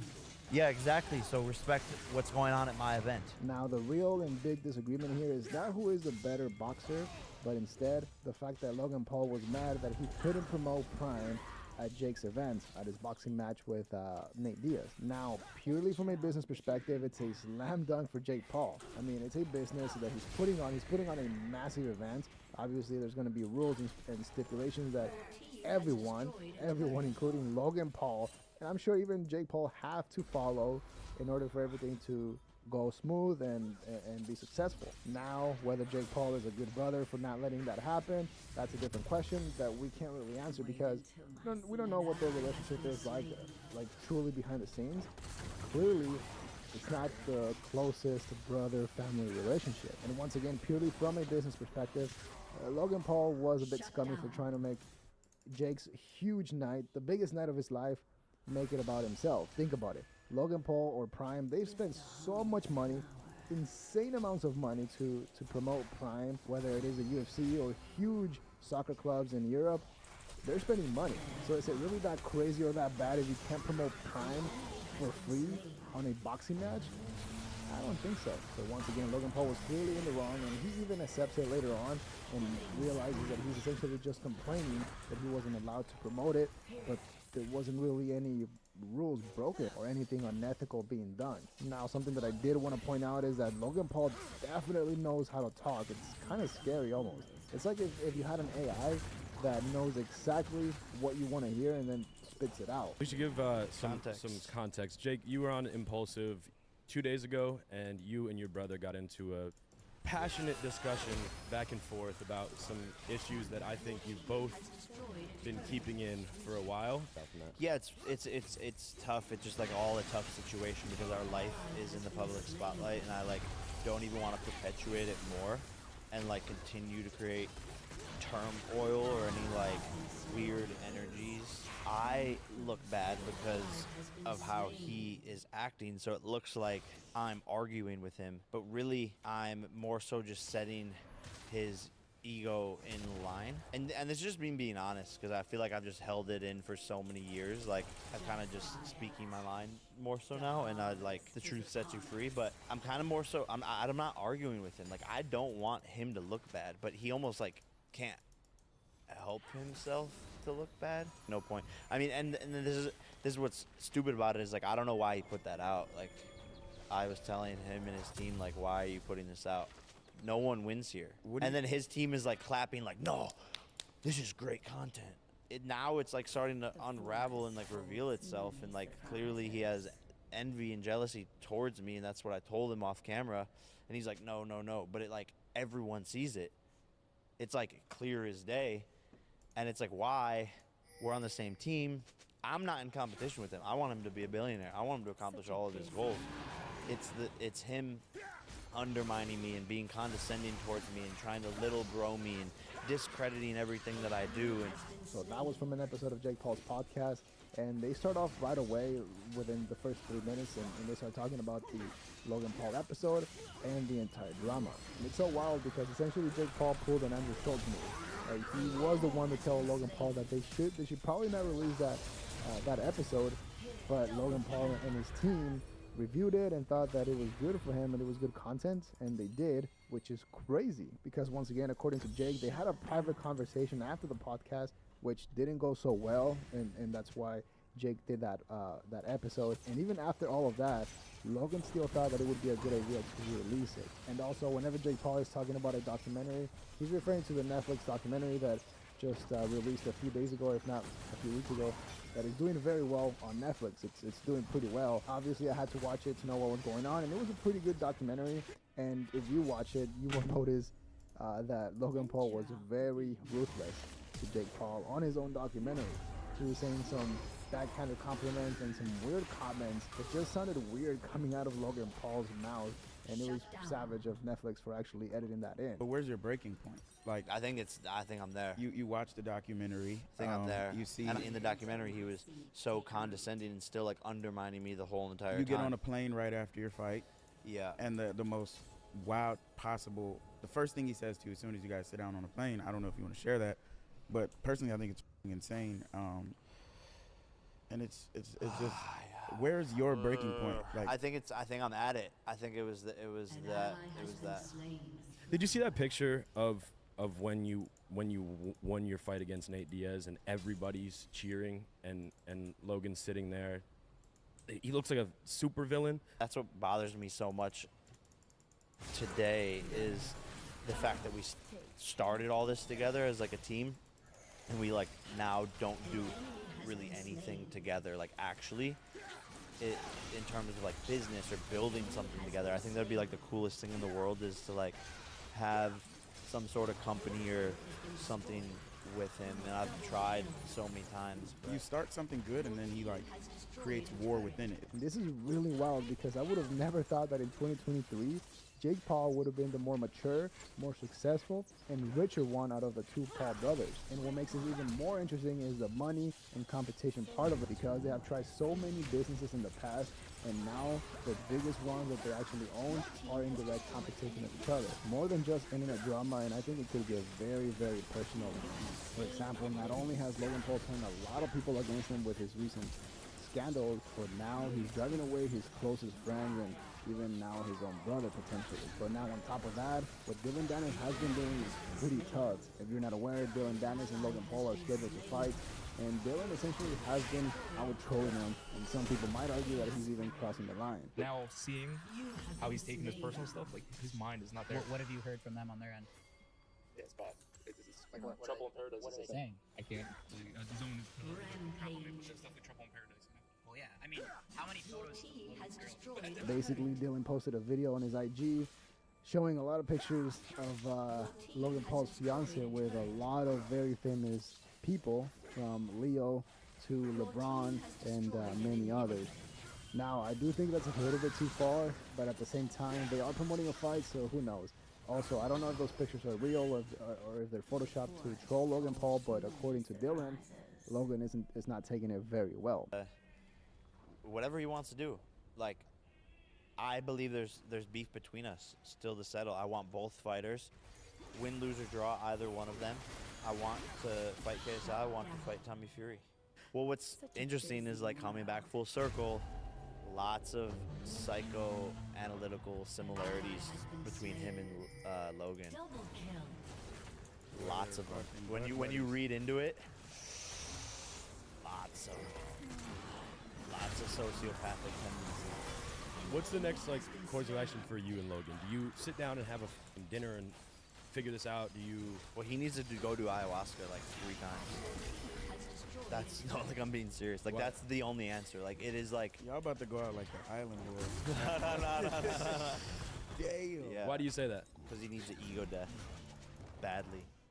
The takeaway is don't be famous, and fame and money. Money is the root of all evil. Actually, is the takeaway.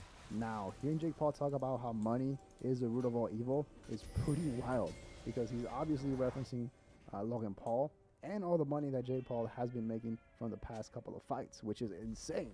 It's so much money. And obviously, it's no secret or surprise that Logan Paul is super money hungry and is really chasing money, because he himself has said in the past that he wants to be a billionaire. And although there's a lot of people that say that just to say it, I want to be rich, I want to be a millionaire, whatever, I do think Logan Paul is the type of person that he actually wants all that money and all that power and whatever comes with it. And I feel like whenever people are in that path, it's different. It's very different, and there's definitely no family or friends that are going to get in his way. And well, so far it seems like one close relationship has officially ended, and now potentially his own brother might be cutting him off. This is crazy. This is crazy though, because I've stayed silent on my support for George because I didn't want Logan to look bad, but now I'm supporting one of his enemies now, and how is he gonna take it? But he's partnered with an enemy, but then oh wow, let's flip the tables and see how he likes it, and maybe put him through what I'm to deal with all the time. How do you like it, Paul? You're Paul. See, now I'm just going off. From Jake's point of view, what it feels like, and you're right, it's a great documentary, and as a viewer, unbiasedly, it's great to watch. But from Jake's point of view, what he maybe won't say is that his whole life, Logan has made anything that's great and big for Jake about Logan somehow, one way or another. He makes it about him. And this is supposed to be Jake's big break, where Jake finally gets a documentary about himself, and it's Jake to the world, and this is huge for Jake. And then Jake turns it on, and it's f***ing Logan. And it's not just Logan, it's Prime everywhere. And it's not just Prime everywhere, it's Logan talking condescendingly about Jake with these snide little comments in Jake's own documentary. It does seem like Logan Paul is definitely wrong on this one. And although a lot of people still don't like Jake Paul, I do think the documentary might help him a little bit. And also, Jake Paul wasn't wrong when he said that he felt like Logan Paul wanted to make the documentary about himself. Because if you watch it, literally within the first shots, he comes up with a Prime bottle. And at some point, Logan Paul says that Jake Paul living under his shadow is what lit a fire under him, that he will never be Muhammad Ali, and that he is delusional, but he needs to be a fighter. It just sounded so crazy hearing it coming out of Logan Paul's mouth on Jake Paul's documentary. Obviously, a lot of people already feel a certain way about Logan Paul, like him or not, but hearing that coming from Jake Paul is very, very interesting and eye-opening, because, like I said, it's not surprising, but hearing it from his own brother, after hearing it from a close friend and ex-co-host, it's crazy. It really does make you wonder if he has even changed at all. Unless, of course, this is their big plan to cause all this drama to help sell the big fight between both of them, and then finally right off into the sunset with all the money in the world. Could be, but who knows? Let me know what you think in the comments below. Leave a like and subscribe to support the channel. It helps out so much, and I really appreciate that. Follow me on Instagram if you would like to connect. Dislike if you didn't like the video. But that is all we have for today. See ya. The enemy's inhibitor has respawned. You have been slain. An enemy has been slain. So last week, Bobby Lee and Kalila dropped Tiger Belly 404, which has been their wildest episode ever since the infamous Brennan Schaub appearance. Not only did Bobby Lee share some interesting things about Theo Von, Bert Kreischer confirmed that his movie was a flop, but they also had a pretty intense exchange that ended up with Bert Kreischer essentially finding out that his agent was sabotaging him, even getting visibly uncomfortable, upset, to the point where they almost didn't finish the episode. Now, what I think is interesting is how everyone seems to be buying this thermostat beef story when there's clearly more to it. And it did end up being a very interesting subject, so I highly recommend you watch the entire video. Let's get started. Can I fly back to LA and not do the movie? Because that's what I want to do. Like, I don't the Theo Von way. Is that public knowledge? I don't know. Oh yeah, I know that. Yeah. But I understand Theo. Yeah, I understand Theo. too. in that. And I don't know if everyone knows about that. Don't cut it out. Keep it. Say anything bad. No, but I understand Theo in that. I actually empathize with Theo because I was like, yeah, man, I think I have my own voice as a comic too. Yeah. But yeah. Wow. So the movie was a success. Would you believe? I mean, it wasn't a box office success, but it's hard to get people to go to the. Our challenge is just getting people to go to the theater. Oh, so I'm sorry I didn't go to your premiere. Sorry. That's okay. I understand you, Bobby. You do? Oh yeah, I do. Okay. It's taken a while, but I understand you. What do you mean? Why didn't you go? What do you mean? Why didn't you go? It doesn't matter why he didn't go. I deserve the same love you get because I'm like you. Yeah. I'll promise you stuff I'm not going to follow through with. Exactly. Yeah. I know. Horrible. I know, me too. I do the same thing. Yeah. It's something we have to cut out of our lives. Now, the first thing I wanted to point out was the fact that just recently we covered a pretty awkward podcast between Theo Von and Bill Burr,